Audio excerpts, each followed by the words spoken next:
जय हिंद दोस्तों, जय हिंद बच्चों। ज्योग्राफी 365 में आपका तहे दिल से स्वागत है। आज हमारा क्लास 12th का जो मानव भूगोल के मूल सिद्धांत वाली बुक है, उसमें जो 2 नंबर लेसन है, विश्व जनसंख्या वितरण और घनत्व के, इसमें वेरी वेरी इंपॉर्टेंट है। लगभग 24-25 MCQ प्रश्न निकले हैं, जिनको हम व्याख्या सहित 2 वीडियो के अंदर लेके आएंगे।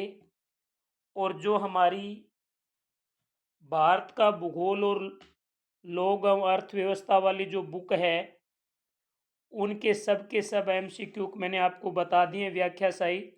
जिन्होंने वो वीडियो नहीं देखे तो वीडियो देख लें। आइए हम स्टार्ट करते हैं आज लेसन नंबर 2 के वेरी वेरी इंपॉर्टेंट MCQ के प्रश्न।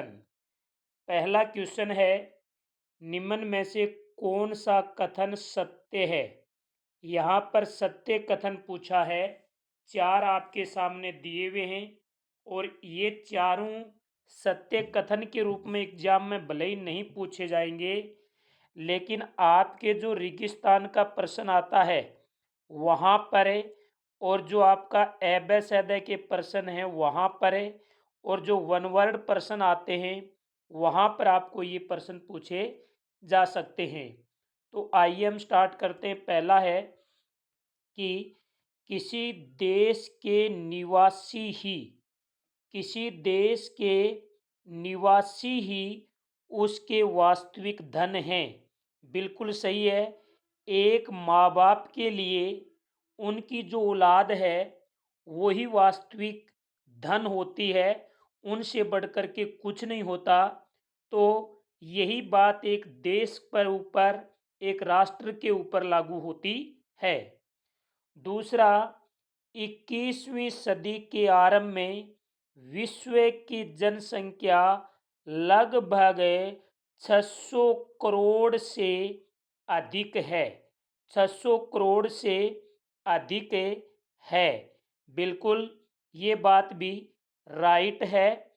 तीसरा, जनसंख्या वितरण घनत्व का प्रारूप किसी क्षेत्र की जनसांख्यिकीय विशेषताओं को समझने में मदद करता है। बिल्कुल, जनसंख्या वितरण घनत्व का जो यानी जनसंख्या वितरण और जनघनत्व है, ये दोनों ही किसी भी क्षेत्र की जनसांख्यिकीय विशेषताओं को समझने में हमारी मदद करते हैं। तो ये भी क्वेश्चन बिल्कुल सही है। तीसरा है, चौथा है, भू पृष्ठ पर लोगों के वितरण को भू पृष्ठ पर लोगों के वितरण को जनसंख्या वितरण कहा जाता है। यानी भूपृष्ठ पर लोगों का जो फैलाव होता है उसे ही क्या कहते हैं, जनसंख्या वितरण। तो मैंने जो जो राउंड मारे हैं वहाँ से आपको रेगिस्तान पूछा जा सकता है। तो इसका मतलब इसमें चारों ऑप्शन सही है। तो इसका राइट उत्तर होगा द ऑप्शन। क्वेश्चन नंबर, भले ही ये क्वेश्चन 1 होगा, लेकिन आपके इसमें 4 क्वेश्चन वेरी वेरी इंपॉर्टेंट तैयार हो गए हैं। क्वेश्चन नंबर 5 है, निम्न में से कौन सा कथन सत्य है। निम्न में से कौन सा कथन सत्य है। सत्य कथन बताना है। 2 कथन दिए हुए हैं। पहला कथन है, विश्व की 90% जनसंख्या 10% भूभाग पर निवास करती है। यानी विश्व की 90% जनसंख्या 10% भूभाग पर निवास करती है, और जो शेष 10% जनसंख्या है वो 90% भूभाग पर निवास करती है। इसका मतलब है विश्व के अंदर जनसंख्या में असमान वितरण पाया जाता है। पहली बात बिल्कुल सही है। दूसरा, विश्व की 60% जनसंख्या 10 सर्वाधिक जनसंख्या वाले देशों में निवास करती है। बिल्कुल एकदम सही बात है। विश्व की 60% यानी आधी से ज़्यादा जनसंख्या तो 10 देशों के अंदर है। ये जो 10 देश हैं, इसमें से 6 देश तो अकेले एशिया महाद्वीप के अंदर हैं, जिनमें चीन और भारत जैसे देश आते हैं। चीन और भारत का जनसंख्या की दृष्टि से पहला और दूसरा स्थान है। तो इसमें आपको क्या प्रश्न पूछ सकता है कि विश्व में जनसंख्या का असमान वितरण पाया जाता है, किन्हीं दो उदाहरणों से स्पष्ट कीजिए। तो आप ये दोनों उदाहरण दे देना, दोनों ही सही हैं। तो इसमें 1 व 2 दोनों ही क्या होंगे, सही होंगे। इसमें एक शानदार सा प्रश्न आपके सामने बना है। क्वेश्चन नंबर 3 है, वो है एशिया महाद्वीप की, यानी चाहे तो आप विश्व की मान लें और विश्व की न मान करके आप एशिया महाद्वीप की जनसंख्या के बारे में एक लाइन कही गई है। वो है, एशिया में बहुत अधिक स्थान पर कम लोग, यानी एशिया महाद्वीप में जो स्थान बहुत अधिक है ना, वहाँ तो लोग रहते हैं कम, और कम स्थान पर, यानी यदि स्थान कम है वहाँ रहते हैं क्या, अधिक लोग रहते हैं। यह कथन किसका है? तो यह कथन जॉर्ज बी क्रेसी का है। किसका है? जॉर्ज बी क्रेसी का यह कथन है। तो इसमें बे ऑप्शन सही है। क्वेश्चन नंबर 4 है, वो है सवर्ण से नहीं, यानी सवर्ण से नहीं का मतलब है सोने से नहीं, वर्ण यानी अपितु, अपितु स्त्रियों और पुरुषों से, स्त्रियों और पुरुषों से एक राष्ट्र मजबूत और महान बनता है। यह कथन किसका है? तो जॉर्ज बी का तो हो नहीं सकता। रेड जेल की डेफिनेशन आपने पढ़ ली, ब्लास की भी पढ़ ली। अब बच गया कौन है? राल्फ वाल्डो इमर्सन का ये कथन है, राल्फ वाल्डो इमर्सन का। क्वेश्चन नंबर 5 है कि विश्व में सर्वाधिक जनसंख्या वाला देश है, विश्व में सर्वाधिक जनसंख्या वाला देश है। तो मैं आपको यहाँ पर उन 10 देशों के नाम बता रहा हूँ जो जनसंख्या की दृष्टि से टॉप 10 के अंदर आते हैं। पहला स्थान याद रखना, वेरी इंपॉर्टेंट है, चीन का है। पहला स्थान चीन का है। चीन के बाद दूसरा स्थान वेरी वेरी इंपॉर्टेंट है, भारत का है। भारत के बाद तीसरा स्थान संयुक्त राज्य अमेरिका का है। चौथा स्थान है इंडोनेशिया का है। आपको यहाँ पर ये 4 ही याद रखने हैं, पहला, दूसरा, तीसरा और चौथा। कई बार एग्जामिनर दे देता है कि भारत के बाद जनसंख्या की दृष्टि से कौन सा स्थान है, यानी स्थान रखता है, कौन सा देश स्थान रखता है। तो चीन पहला, भारत दूसरा, संयुक्त राज्य अमेरिका तीसरा, इंडोनेशिया चौथा। आपको 4 ही याद रखने। आपको ब्राजील, पाकिस्तान, नाइजीरिया, बांग्लादेश, रूस याद नहीं रखने, केवल और केवल ये 4 याद रखने। अगला प्रश्न है, लोगों की संख्या, लोगों की संख्या यानी जिसे हम कहते हैं जनसंख्या। भूमि का आकार यानी जिसे हम कहते हैं क्षेत्रफल, यानी जनसंख्या और क्षेत्रफल, जनसंख्या और क्षेत्रफल के अंदर जो अनुपात पाया जाता है उसे क्या कहते हैं? तो देखिए, आपको पता है जनघनत्व का एक सूत्र है जनसंख्या बटा क्षेत्रफल, यानी किसी भी राष्ट्र की कुल जनसंख्या में वहाँ के कुल क्षेत्रफल का भाग देने पर आपके सामने क्या आ जाता है, वहाँ का यानी अनुपात आ जाता है। वहाँ का जनघनत्व आप निकाले लेते हैं तो उसको हम क्या कहेंगे, अनुपात क्या कहलाएगा, आप शायद समझ गए होंगे, जनघनत्व कहलाता है।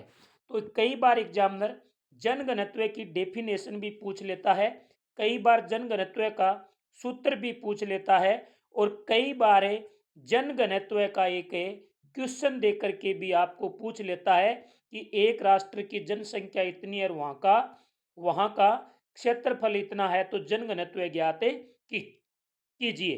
तो आप जनसंख्या में क्षेत्रफल का भाग दे देना, आपके सामने जनघनत्व आ जाएगा। लिंगानुपात किसे कहते हैं, यानी प्रति 1000 पुरुषों के पीछे स्त्रियों की संख्या को लिंगानुपात कहते हैं।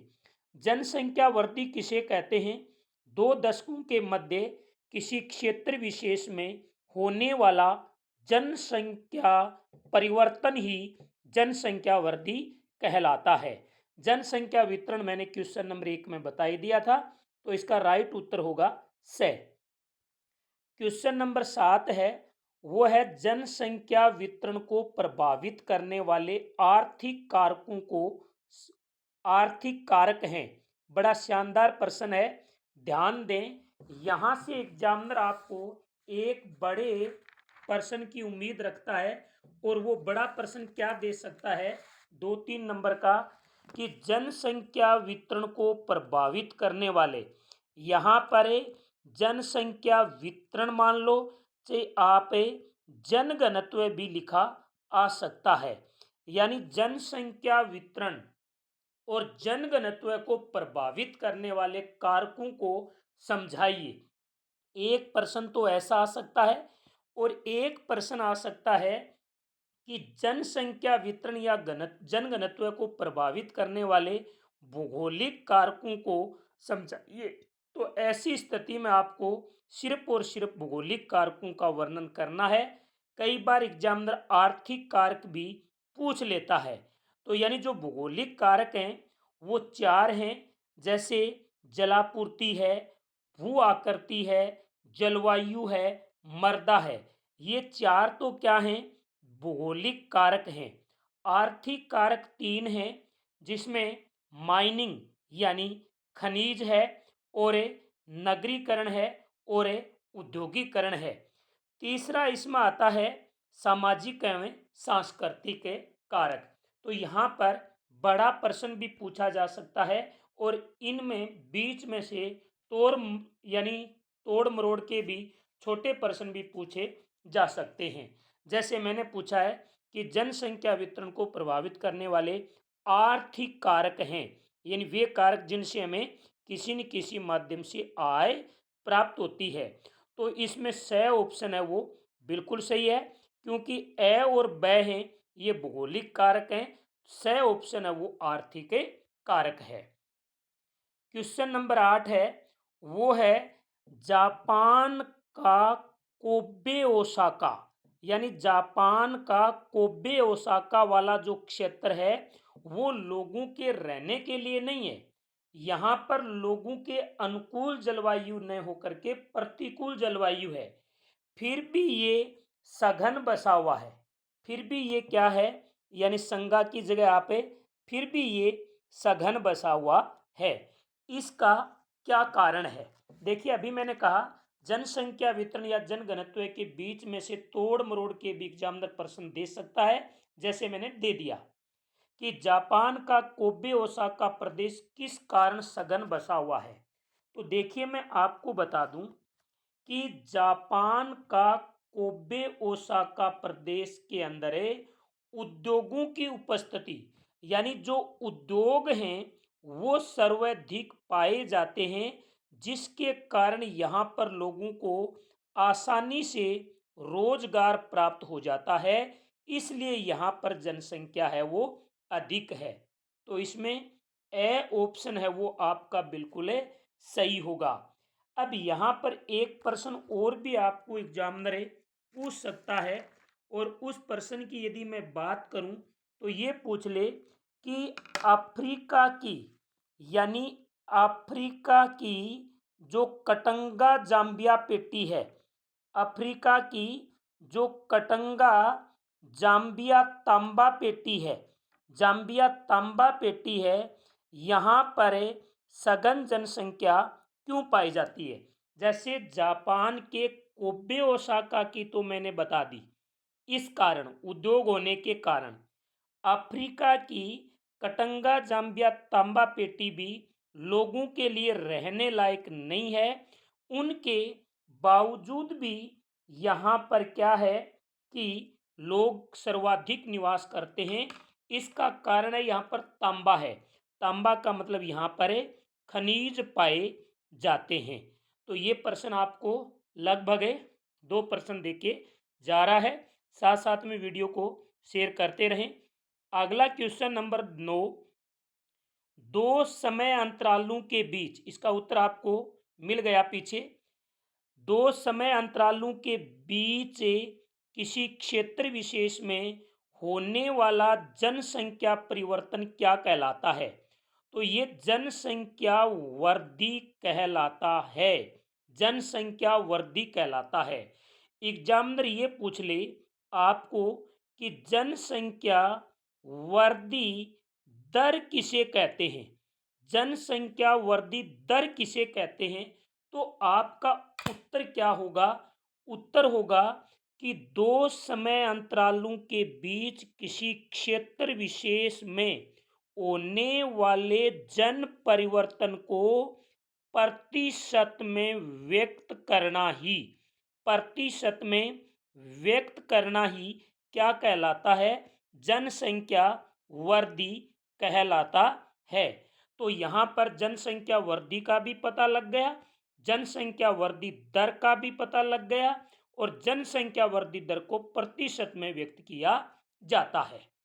क्वेश्चन नंबर है 10, जनसंख्या की वास्तविक वृद्धि का सूत्र है। जनसंख्या की वास्तविक वृद्धि का सूत्र क्या है? पहला है जन्म दर माइनस मृत्यु दर, यानी एक घर में 4 बच्चों ने जन्म लिया, उस घर में एक व्यक्ति की मृत्यु हो गई, 3 शेष बच गए।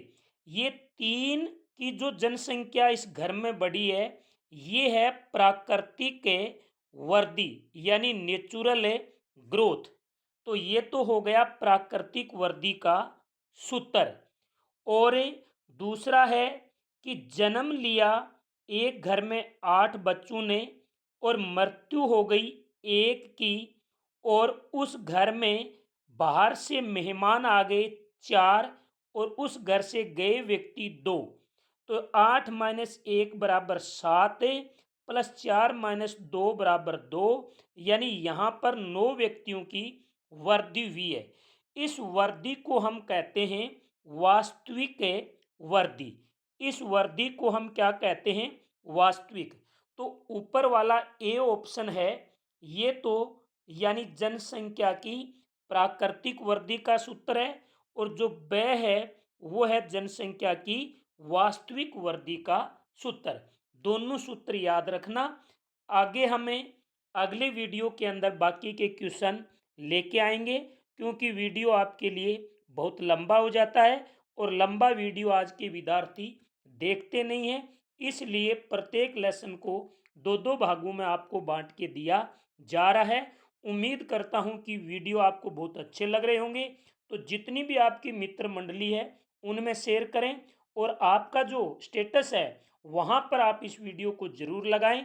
और जो विद्यार्थी पहली बार इस चैनल पर दिल से जुड़ रहे हैं वो प्लीज चैनल को सब्सक्राइब जरूर कर लें। जय हिंद, जय हिंद, वंदे मातरम। मिलते हैं अगले वीडियो के साथ।